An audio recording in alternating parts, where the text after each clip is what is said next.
Hello hello everyone. उम्मीद करती हूँ आप सब काफ़ी अच्छे होंगे। मैं हूँ शुभोश्री और मेरे इस चैनल में आप सबका स्वागत है।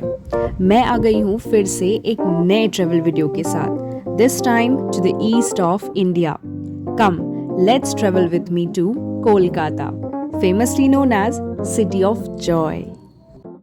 वीडियो को शुरू करने से पहले आइए जानते हैं इस शहर के इतिहास के बारे में। हुगली नदी के किनारे बसी ये शहर पहले 3 गांवों में बटी हुई थी, सुतानती, गोविंदपुर और Kolkata.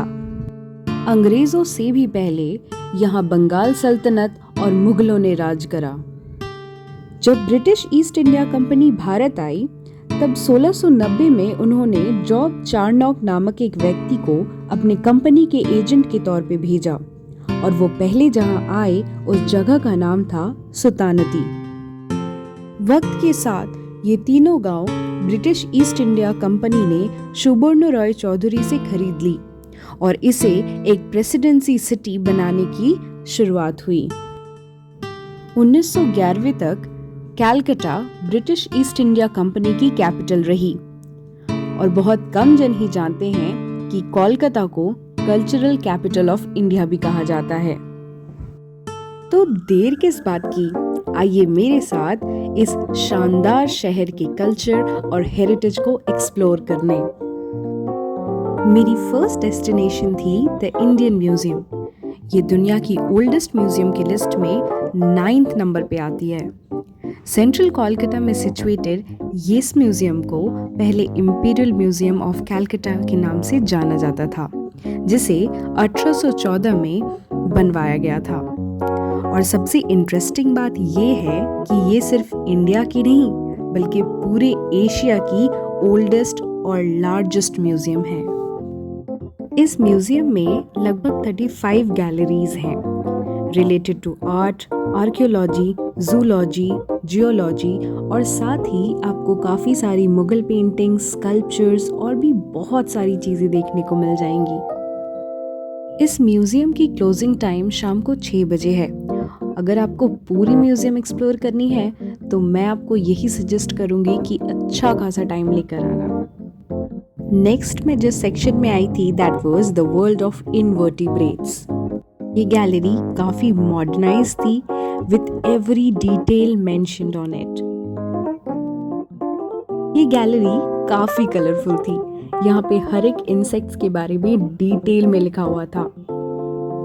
I too gave a read और नेक्स्ट मैंने जो देखा that really gave me a trauma. See, these are spiders और मुझे नहीं पता था कि इनकी इतनी वैरायटी भी होती है। एंड कितना रियलिस्टिक लग रहा है, जस्ट हैव अ लुक। सच बताऊं तो सबसे ज़्यादा वक्त मुझे इसी गैलरी में लगा। The facts were so interesting that I kept on reading. अगर आप आते हो तो इस गैलरी को मिस बिल्कुल नहीं करना। मैं आपको सारी गैलरीज तो नहीं शो कर पाऊंगी, बट हाँ, जो गैलरीज मुझे सबसे ज़्यादा अट्रैक्टिव लगी मैं वो ज़रूर आपके साथ शेयर कर रही हूँ। ये मैं आ गई थी आर्ट गैलरी। यहाँ पे मधुबनी टू मुगल पेंटिंग्स सब कुछ अवेलेबल थे। इस गैलरी की सबसे अच्छी बात तो ये थी कि इन्होंने पेंटिंग्स को बखूबी दर्शाया था। पेंटिंग्स का हिस्टोरिकल सीक्वेंस और उनके डिटेल्स प्रॉपरली मेंशन थे।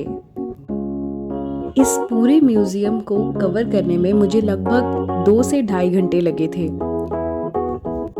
द इंडियन म्यूजियम की जो सबसे अट्रैक्टिव गैलरी थी वो थी द मैमल्स गैलरी। वहाँ पर अनगिनत फॉसिल्स और बोन्स के कलेक्शन थे उन एनिमल्स के जो साउथ एशियन कॉन्टिनेंट्स में पाए जाते हैं। इस गैलरी की जो हाईलाइट है वो है एक मिंक व्हेल की स्केलेटन। यस, एक मिंक व्हेल की स्केलेटन जो 1804 में म्यांमार कोस्ट में मिली थी। और ये जो आप देख रहे हो वो है एक एलिफेंट का स्केलेटन जो वाराणसी के महाराजा ने किंग जॉर्ज द 5th को गिफ्ट करा था जब वो मुंबई आए थे। एक स्केलेटन तो ब्लू व्हेल की भी थी।